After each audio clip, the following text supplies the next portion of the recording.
A year ago, my apartment complex decided they wanted to renovate my unit, so I had to move out at the end of my lease. I lived in Denver, and rent is pretty ridiculous here, so I started worrying about finding something affordable in my neighborhood, which I love. I posted on the NETGHBOR app to see if anyone in my neighborhood knew of any affordable rentals in the area. I immediately got a message from someone named Joe, who said that one of the condos in his complex was going to be up for rent soon, and he knew the owner. He offered to get in touch with the owner. I asked if he could send me pictures of the unit, and he asked if he could text me some pictures his neighbor took, because the chat functioned on the app is really slowly. I now feel stupid for doing this, but I gave him my phone number. I kid you not, I received a phone call from an unknown number within seconds. I normally don't answer calls from unknown numbers, but I was expecting a call from a number that wasn't saved in my phone, so I answered it. I was completely bewildered when the person said, "Hi, it's Joe. How you doing today?" Huh? It took me by surprise. I didn't know what to say. He started to shoot the shit on the phone, talking about how he works nights and how he is taking care of his daughter while his girlfriend works during the day. I finally interrupted and said, "So, about the condo." He pretty much disregarded that and said, "I don't think my girlfriend would appreciate me talking to you, but I don't have to tell her, right?"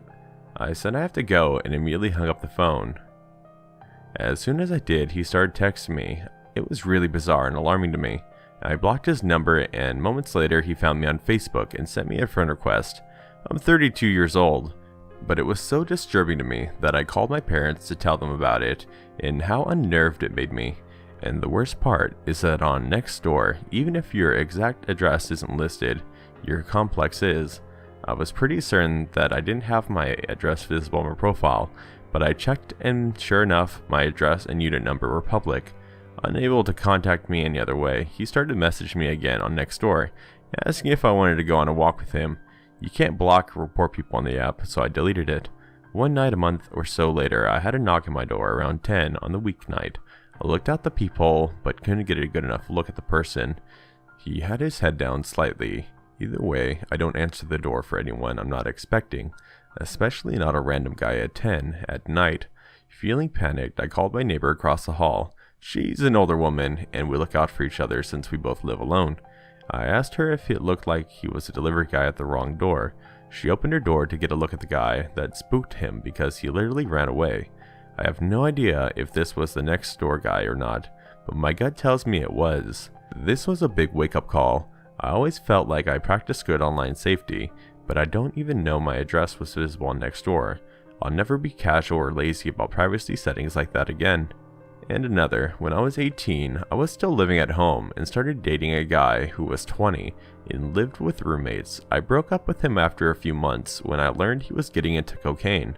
He didn't take it well at all. One night a few months later, I was up late studying. I had a test the next day. I shut my lights off around 2 a.m. and as soon as I did, I heard some rustling around outside.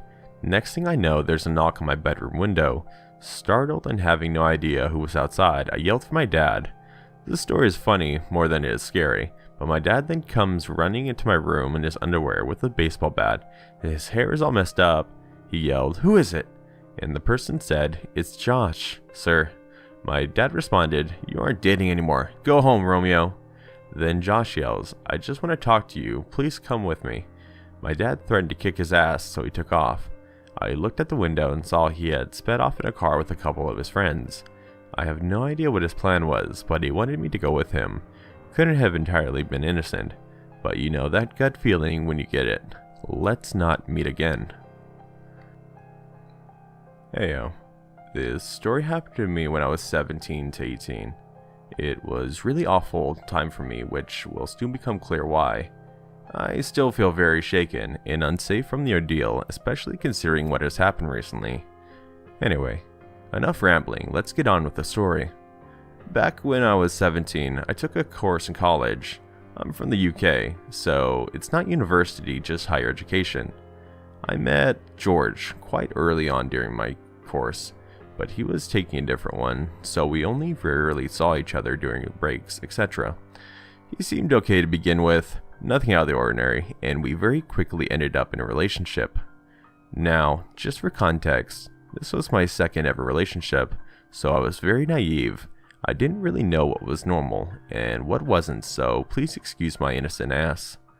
The first warning sign was a few months in. I used social media quite a lot and had many friends who were male for my friendship group. George ended up having a problem with this, and it eventually led to an ultimatum being made, him or social media. Your girl chose him because, I don't know, I was a knob. So it led to me being isolated from my friends very early on. However, I had a gut feeling that this was wrong and not the normal behavior of people in love. I won't go into details about how bad the relationship got due to potentially triggering other readers, but it got very abusive, physically and emotionally, to the extent I took many trips to the hospital and in turn reached rock bottom mentally. Now, people often ask me, well, if it was that bad, why didn't you leave? Bitch, I tried. Multiple times, but it would cause more hassle and embarrassment. He would blow up my phone with 50 calls, turn up at my house begging, and sadly it was easier to stay to avoid that aggravation. Also, I was cut off from my friends, and at this point my mother and most of my family. Progressing on, my dad moved in with him because he lived 45 to 50 minutes away from George. George was unemployed and didn't have a license, so the logic was that he wouldn't be able to afford the train fare to get to me. Well, no, that didn't work. The abuse got worse, and eventually, I guess the rose-tinted glasses came off, and I saw him for the abusive piece of shit he was, and I broke up with him. Now, the usual begging via text happened when I was stronger, and let me tell you, when you find your strength, you're fucking unstoppable. The relationship with me and my mother got better, so I would go and visit her. While I was at hers one day, George turned up randomly. I have no idea how he figured out he was there, and I was talking to him at this point. George and one of his friends ran down my door and started thumping on it like a fucking tax collector. My brother was in at the time, and he was ready to blow. But I said to him I would deal with it, but to listen in case shit got bad. Answering the door, George thrust some chocolate into my chest and said, "We are getting back together, mark my words," and walked off. His friend laughed as I just shut the door. I told my brother the situation, and he was concerned about me going back to my dad's by myself, and so came with me. Bit of context, my dad went away every weekend, leaving me to have the house to myself, so it was a bit dodgy given the situation which would unfold. So me and my brother would make the trip up to Dad's house, and during the journey, George is blowing up my phone, saying shit like, "I know you're going to your dad's. I'll see you shortly, on my way. How dare you ignore me? I'm coming to talk. You better answer the door. I'm booting it in." I didn't reply, but showed my brother the messages, and we very quickly walked back to the house and locked every possible lock we could see. It gets to 2 a.m. I haven't heard anything from George, so I'm assuming it was empty threat, when suddenly I got this really weird feeling in my stomach like something was wrong, or something bad was going to happen. I was in my room with all the lights off, and I peeked out my blinds. He was standing there, just looking at the house, smoking cigarettes like some fucking entity. I quickly ducked down and crawled to my brother's room, waking him and telling him the situation. We both watched him for 2 hours, so at this time it's 4 a.m. He hasn't moved, he's just like a statue. Thankfully, one of our neighbors has clocked on to this weird man just standing looking at houses and called the police. When they showed up, he just ran off. Fast forward a couple of weeks. I'm at the house by myself. I get a text. At this point, I am ignoring him and not replying or taking his calls. "Me and my traveler boys are coming to fuck you up." Side note, his dad did have brief connections to people in the traveling community, and I have seen so many fucked up things, from events like parties where a traveler guy attempts to stab someone in a church. My heart almost jumped out of my chest. I turned all the lights off, locked the doors, and hid in my room. The windows were quite high up, so you could hide under them without being seen. My senses were on overdrive, and I'm there frantically texting my brother. I hear a van pull up on my street and hear people get out. As I'm hiding, I hear the back gate open and muffled talking. They are in the garden. mentally mapping out the layout of my dad's house as a brief wash of dread hit me. Had I locked the conservation door, that fucking door, it was the bane of my life as I always forgot about it. It would only let them into the conservatory and not into the house, but still, it's made of glass that might have tools to break in. I hear the door open, and to my horror, it was unlocked. Frantically, I called the police as I heard them fumbling with the second door. When that didn't work, they began striking the glass. The operator is telling me to go and hide in a room which can lock so I can crawl into the nearest bathroom and lock it as my heart rate is beating out of my ears and the bitter taste of bile crept up my throat. The police arrived within 10 minutes, the longest 10 minutes of my life, and found George with 3 other men. On a search, 2 of them had knives and 1 had a screwdriver. They really were going to fuck me up. That event led me to getting a restraining order against George. He has tried a few years later to get back in contact, but I blocked everything relating to him and his family immediately. I thought that was the end of it, but last summer, while I was in work, he strolled in with the same friend. Then George had offered me chocolate. He saw me and did the creepiest grin I'd ever seen on his face, while his friend was nudging him while pointing at me. I quickly went into the back room and had a panic attack. My boss was told, and we have a CCTV of what he looks like, so if he was to come back, and all staff would be aware. I just hope George leaves it be. Please, let's not meet again. It was a Sunday, early in the morning. I live in the suburbs, but my parents own a farm that I enjoy going to because I get to see my dog. Her name is Molly. She's a mutt, but she's not a tiny dog by any means. At that time, I felt very safe around her and would often take her for walks in a forest that was nearby. The day started off like any other. Me and my dog got in the car, drove around for a while, and arrived at the farm. I immediately got out of the car and hugged Molly. My parents always got angry when I hugged her, since I'd smell like her for the rest of the day. I put her leash on and asked my dad if I could take her for a walk. He always thought that we would just go down a road and back, but I always found it more interesting to take her to the forest. I always felt a certain kind of peace and relaxation there that was unmatched by anything else. So we took a turn and headed to the forest. Usually when we got there, I'd take her leash off so she could explore on her own. Most of the time, I carved my name into the trees or looked for anything interesting. I was playing baseball with some rocks and a wooden leg, presumably from an old table, and then I heard it. Molly was barking at something. That wasn't usual when we were in the forest.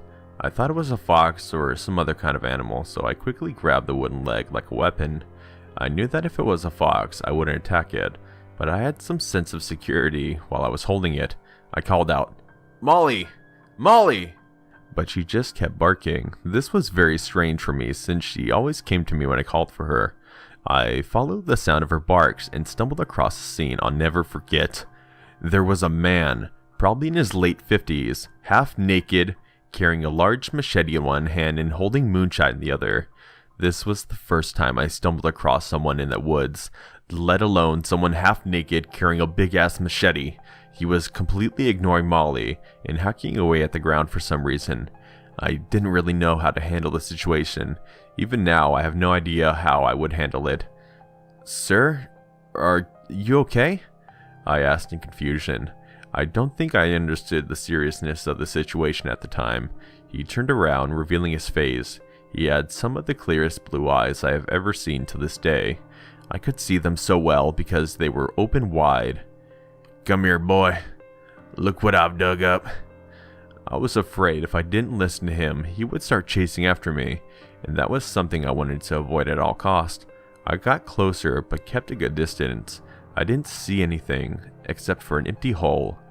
He returned to hitting the ground with his machete, occasionally taking a sip from the bottle. I used this window of time to get my dog and started walking away slowly, as to not notify him that I was leaving, but then I took one final glance at the man. His head was dug deep in the hole. I was so intrigued, so I kept looking. I know how stupid of me. He finally got up from the ground. I was shocked when I saw him carrying a bone in his mouth. I have no idea what animal it belonged to, if it even did belong to an animal. I had seen enough to start sprinting with my dog, As we ran, I heard him laughing, and then I saw something flying from the corner of my eye. It was that damn machete. I heard him yell, "Damn it!" This made me run even faster. I know the forest very well, so I wasn't afraid of getting lost. I ripped through the branches and bushes until I got out of that forest, but I didn't stop sprinting till I arrived at the garage where my father was testing out lights on our new tractor. I didn't tell him a single thing about the man, since I was afraid he'd get angry. It wouldn't allow me to walk with Molly anymore. Needless to say, I never went to that forest alone ever again. Man with a machete and a bone in his mouth. Let's not meet again. I think I was about 15 when this happened. My best friend Taylor and I were at the local park, which was halfway point between our houses. We had spent the whole summer hanging out there and knew the area really well. We often hung out there around dusk and on rare occasion after dark. I know that was really stupid of us, but we were both young and dumb. Anyway, one night we were sitting on the swings at the playground when I heard someone emerge from some nearby bushes. Occasionally there would be someone out walking their dog later in the evening. It was probably about 10 p.m., so we didn't think much of it. We were facing the direction of the bushes, and we realized that whoever had crawled out from them was no longer walking or moving at all. They were just standing there, facing us. We were really close on an emotional level, so more or less shared the same kind of wavelengths or thought. Taylor and I made eye contact briefly with that, "Oh, we're fucked," look in our eyes, before slowly getting up and beginning to walk away from whatever or whoever it was. And we got up off the swings. I could make out of the silhouette of a very large and well-built man. He was still standing totally motionless, but I knew he wouldn't last long. As Taylor and I began backing away, I whispered to her, "Okay, he's going to chase us. On 3 we start running and fucking screaming our heads off. I'm gonna pull my knife out and have it ready if he grabs one of us, okay?" She nodded, and we began to speed walk. By this time my suspicions had been confirmed. I could hear this man's heavy footsteps behind us speeding up. "Okay," I whispered again. 1, 2, 3. And we both broke out into full-blown sprints and just started screaming unintelligibly. Despite the screaming and running, I could still hear the man behind us and gaining on us. The high school! Run to the fucking high school!" I screamed, and Taylor followed my lead. I knew the place would be well lit, and there were tons of houses lining the opposite side of the street. I figured the possibility of someone coming out of their house to check on us would possibly deter the creep who was chasing us, so it was worth a shot. By the time we reached the high school parking lot, we were both shaking and out of breath. We stopped screaming and scanned the area around us, not seeing the man anywhere. Freaked the hell out, we decided to call Taylor's dad and have him come get us immediately. He was on his way anyway, but picked up speed and arrived in record time when we told him what happened. I have no idea where that creep disappeared to, or at what point in the chase he gave up, but I'm glad we didn't have to find out what his intentions were. We never stayed at that park after dark again. This occurred in July of 2018. In Charleston, South Carolina. My boyfriend and I had both been lucky enough to get internships at Charleston, but with finances, not so lucky. It was a very expensive place to live, so we had to sublet from a college kid. The location was great for the price, only 3 blocks from the main street, but our street had almost no foot traffic and 0 working streetlights. I am from the north and have always had a city attitude instilled in me from a young age since both my parents lived in North Philly for 15 years. Head down, don't see anything, don't say anything, just keep going. Well, me being oh so smart, thought this was only for the north. Everyone in the south is so nice. Wrong. I did a lot of stupid things in this story, so please every time you think, "That's stupid," it was, and don't do it. So, we were only 3 blocks from the main street. Every night around 10 or 11 p.m., I would walk to Walgreens that was less than 3 blocks to get snacks and a few groceries. I've been doing this every night since early May. My boyfriend hates the sticky, humid feeling at night in the south, so I never begged him to come with me because we were both honestly thought it was so safe. He had spent all his summers in Charleston, so I didn't question it. As I was getting ready to leave the one night, I was especially tired. I had remembered the day before that I saw a woman bring a dog to Walgreens with no service tags or anything and had no trouble. I figured I'd take a pup, a 50-pound golden doodle, with me to get both done in one. Our apartment door opened directly to the street, so when I opened it, I saw it was downpouring, and right away noticed a car running about 20 feet up from my door. I looked to see if they had a flat. My boyfriend had worked at a shop, so I would have called for him, but no flats. The car was running, so it wasn't broken down. The driver's door was open, and there was a man looking in the trunk with a flashlight. Honestly, it wasn't a red flag to me. I thought, yeah, if I forgot my phone charger, I'd probably pull over quickly like that too. So I went on about my walk. I walked up the street around the corner of the building. Once my pup did his business, I decided Walgreens wasn't worth it in the pouring rain, so we headed back. I was turning back on my street when I ran into a man, and we kind of did this side-to-side shuffle, trying to figure out who should go first. When I looked up to give a sorry smile, I saw that he had a hood on, and like I said, no street lights on my street. I couldn't even make out his face. Yes, my red flags should have started at that front door, but they were starting now. My dog started letting out a low growl that I had never heard before. I said, "Come on, Milo, you're being ridiculous," but he would not stop turning around. Finally, I looked back and saw the man was walking in my direction. It was only then that I had noticed it was the same man who had been looking in his car. I looked at the street and saw this car was still running about 20 feet from my door, with the driver's door open and the trunk opened. I don't even know what thoughts went through my mind. It was all so fast. But I turned around and saw the man was now almost close enough that he could just reach for me had my dog not have been behind me the whole time. I could see my front door. I knew I just had to bolt for it, and I was praying with all I could that my dog would give up on the man and come with me. I didn't care, I just ran. I had to pull him, and I felt so bad, but I essentially dragged him with me into the house while he was trying to lunge himself at this man. My front door was unlocked because I never brought my keys, since my boyfriend was always in the living room watching TV next to the front door. Although very stupid to leave your door unlocked. It did help in this situation. The door was repainted a million times, and with the humidity, if it was locked, it took a good amount of maneuvering to get it open. When I opened the front door, I ran in and the dog came in behind me, and my boyfriend jumped up and was so confused. My boyfriend called 911. I made sure every door and window were locked. When my boyfriend had asked me all the details, he asked the type of car. I said it was an older Navy BMW.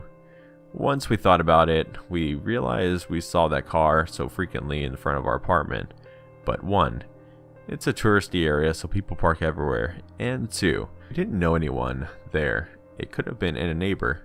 I couldn't get a license plate number because at the time I had seen him before his car was parked on the opposite side of the street, a part that I never walked down, and when everything was happening, the truck was up the entire time, so I couldn't get to it then either. Ultimately, since I didn't get a license plate number, a good look at the guy's face, and there were no physical advances, nothing could be done. The cops were extremely nice though, and told me this is not uncommon, and to switch up my schedule, even just by 30 minutes here and there. And my baby Milo got a nice burger later that night though. I currently work at the community center near my house, and I started there 4 years ago. I started as a swim instructor because my friend was head instructor and they needed more people, so I go with her and meet the boss, fill out the application and everything. While I'm there, my friend tells her boss I'm really good at art, so my boss asks if I'll draw a sign for her on the chalkboard. I get excited and say yes, so I'm sitting here on the pool desk with chalk markers on the board, my friend sitting next to me and boss standing, talking to us. I'm kind of oblivious, by the way, so when friend and boss go quiet and give each other a look while I'm drawing, I don't notice. Apparently this dad had walked out with his son, 14-ish, and daughter, 7. The dad walks past us and I'm still drawing when I feel something run under my hand through my hair, dragging across my scalp and pulling it was bright blue at the time. I think it's friend, so I don't care, but then I hear right above me the dad say, "Nice hair." I froze because I don't like strangers talking to me because I'm socially anxious. let alone touching me. I look at the friend who was wide-eyed at me and gave her a disgusted look. I said that was creepy. I kept drawing and Fred made a comment to Boss, asking if she had seen that. Boss said yes, and they were talking like they knew more than I did. I looked at her and asked what. She told me she'd tell me later. 10 minutes later, the dad is playing with daughter in the zero depth, like a beach entry, and was laying on his back while she rested on him. I didn't see much after that because we had to leave, but we get into the car and I ask friend what was up with that. She says once we get to the parking lot she'll tell me. She then proceeded to tell me that dad is on their watch list for possibly sexually abusing his daughter. Apparently he calls her fetish type pet names like Mermaid Baby and will lay on his back in the pool, lay her on top of his chest to chest and stroke her hair and body. He also had been caught in the family dressing room with another member walked in the same stall together and heard him tell her to shut up while she was crying and saying she wanted out. He always had a hand on her and gave off those creepy vibes to staff, so the fact that he touched me and combed my hair like that was too alarming, and the brother seemed to know all about it. I was shocked to say the least. I soon started working thereafter and never saw them again. Boss said they probably knew we were onto them and left. We couldn't file anything because we didn't have enough evidence. I'm scared to think where they are now and what that little girl is going through. I know this is the Let's Not Meet, but I want to meet the little girl and see if she's okay. The dad though, I never want to see him again.